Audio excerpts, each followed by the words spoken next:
우리가 계속해서 사무엘상 말씀을 보고 있습니다. 지난주에는 사울이 사무엘을 만나기까지의 상황에 대해서 우리가 살펴보았는데요.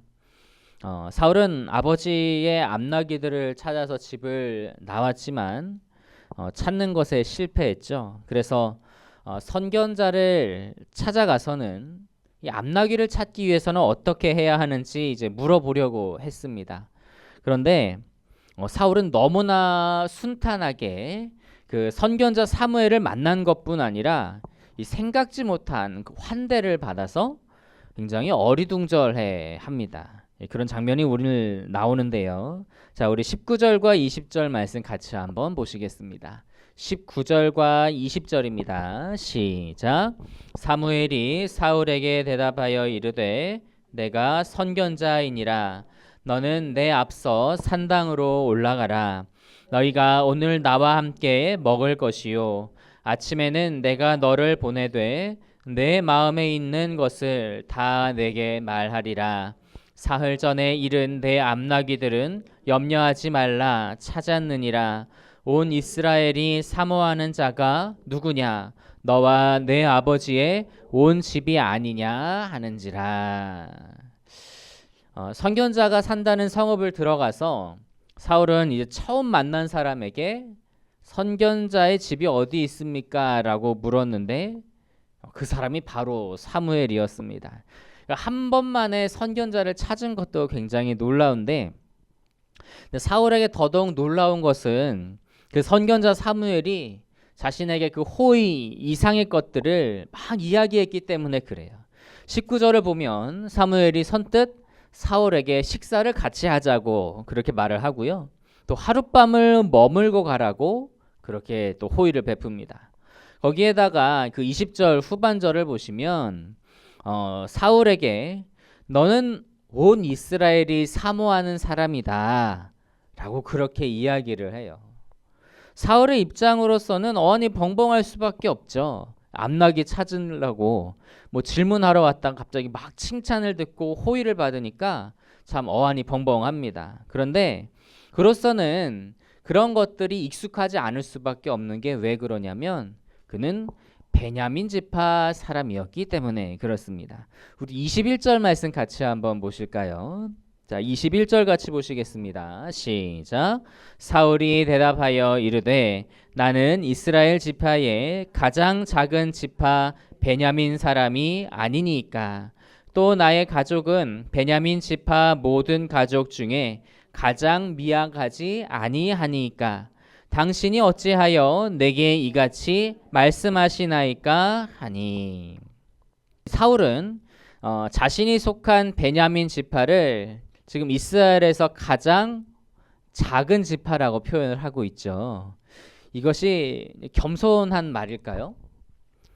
그렇지는 않습니다. 실제로 이때쯤에는 베냐민 지파가 12지파 중에 가장 작을 때입니다. 그 이유가 사사기 19장 이하에 기록이 되어 있는데 사사시대에 그 베냐민 지파가 다른 11지파와 이제 전쟁이 벌어졌어요. 그래서 그때 베냐민 지파는 거의 망하기 직전까지 몰립니다. 그래서 거의 수백 명이 생존할 정도로 굉장히 소수밖에 살지 못했어요. 그래서 베냐민 지파는 이 사울의 시대에도 그 세력이 약할 수밖에 없었어요. 그런데 사무엘은 미약한 지파 출신의 사울을 매우 후하게 대접을 하죠. 그뿐만이 아닙니다. 우리 22절 말씀 같이 읽어볼까요? 22절 시작. 사무엘이 사울과 그의 사환을 인도하여 객실로 들어가서 청한 자 중 상석에 앉게 하였는데 객은 30명 가량이었더라. 사무엘은 이제 제사 후 식사를 나눌 그 귀빈을 한 30여 명을 초대를 해놨어요. 그런데 그 중에서 누구를 가장 상석에 앉혔죠? 사울을 가장 상석에 앉힌 거예요. 거기에다가 이제 화목제를 드리고 나서 그 재물 남은 것을 이제 가져다가 먹는데 가장 좋은 부분을 누구한테 주냐? 사울에게 주는 거죠. 그 장면을 한번 상상을 한번 해보시면 굉장히 재밌는 상황입니다. 가장 미약한 지파 출신의 그 청년이 가장 상석에 앉아서 가장 좋은 음식을 먹고 있는 거예요. 그러니까 그 상황에서 이제 사울의 마음이 어땠겠어요? 이거는 어안이 벙벙한 것을 떠나서 마음이 불편하고 아마 도망가고 싶을 지경일 겁니다.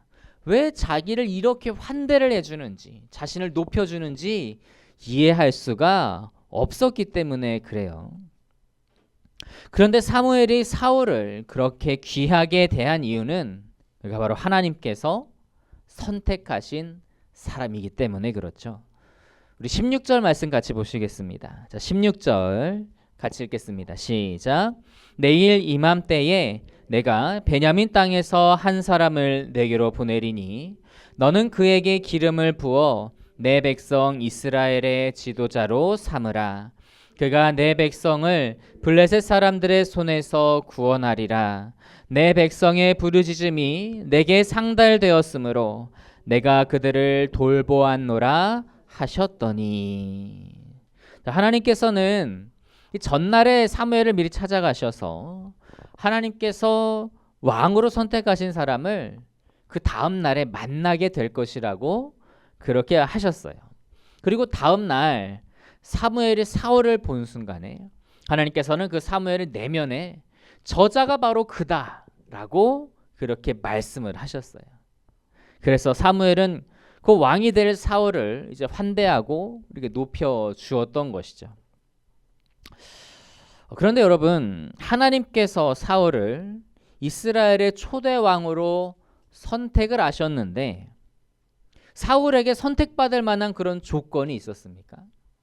사울의 스펙을 다시 한번 보죠.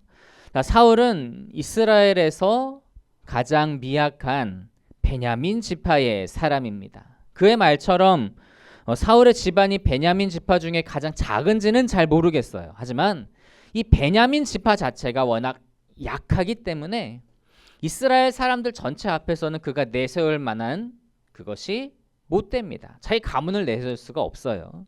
그리고 사울은 뭐 용모가 준수하고 키가 다른 사람들보다 뭐 머리 하나가 크다고 이야기는 했는데 여러분, 왕을 뽑을 때 외모로 뽑지는 않잖아요. 그러니까 사실 이것 또한 내세울 만한 그게 되지 않는 거예요. 그렇다고 뭐 사울이 성격이 아주 막 리더십이 있고 사람들을 막 휘어잡는 매력이 있냐? 그것 또한 아니라는 거예요.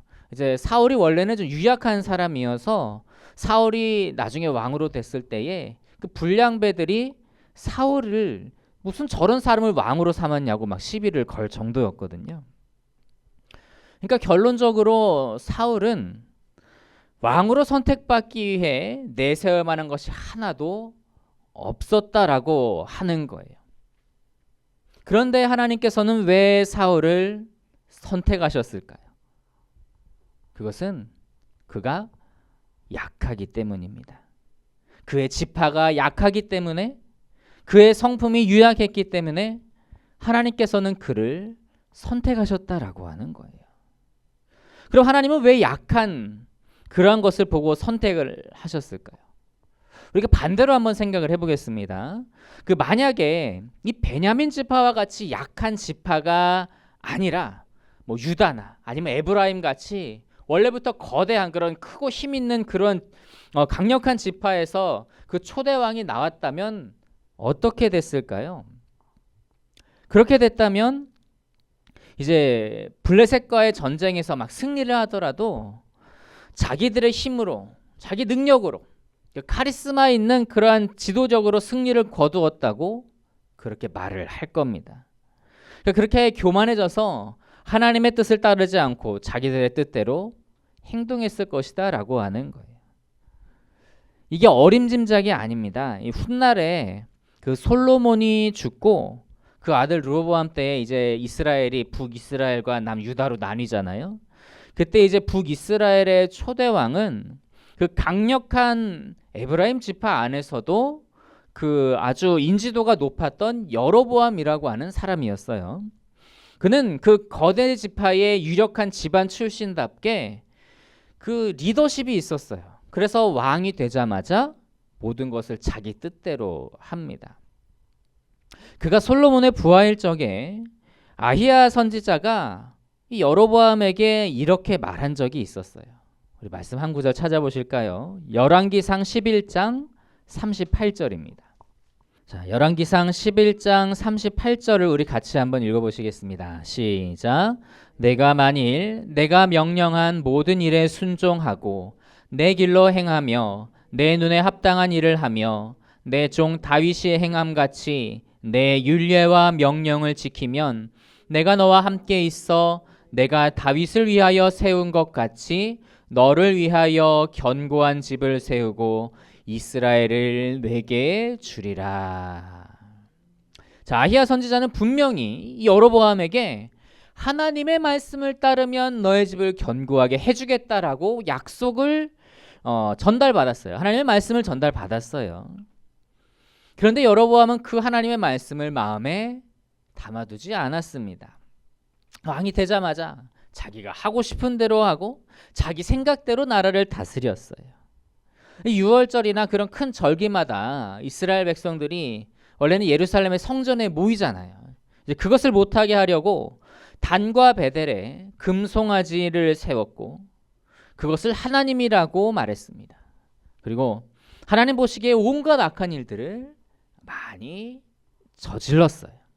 그래서 하나님께서는 강한 사람들, 자존심이 강하고 자기 주장이 강한 사람들을 사용하시기를 기뻐하지 않으시고 오히려 약한 사람을 선택하여 사용하시면서 하나님의 능력과 하나님의 뜻과 또 하나님의 영광을 드러내시기를 기뻐하신다라고 하는 것입니다. 우리 고린도전서 1장 27절을 한번 같이 보실까요? 자, 고린도전서 1장 27절 우리 같이 한번 읽겠습니다. 시작.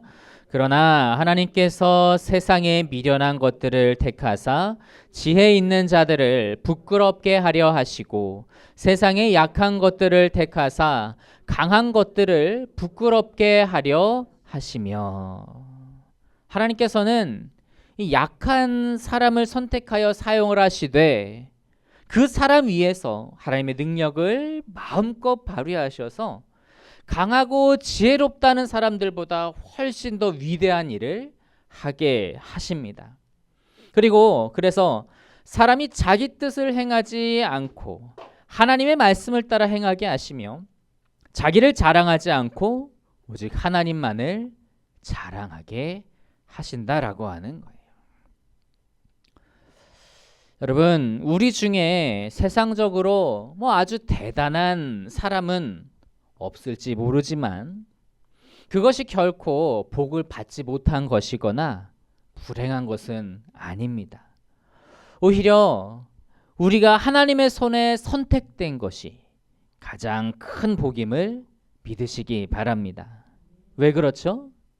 우리를 통해서 하나님의 능력이 나타나고 우리를 통해서 하나님의 뜻이 이루어지고 우리를 통해서 하나님께서 영광 받으시기 때문에 그런 것입니다.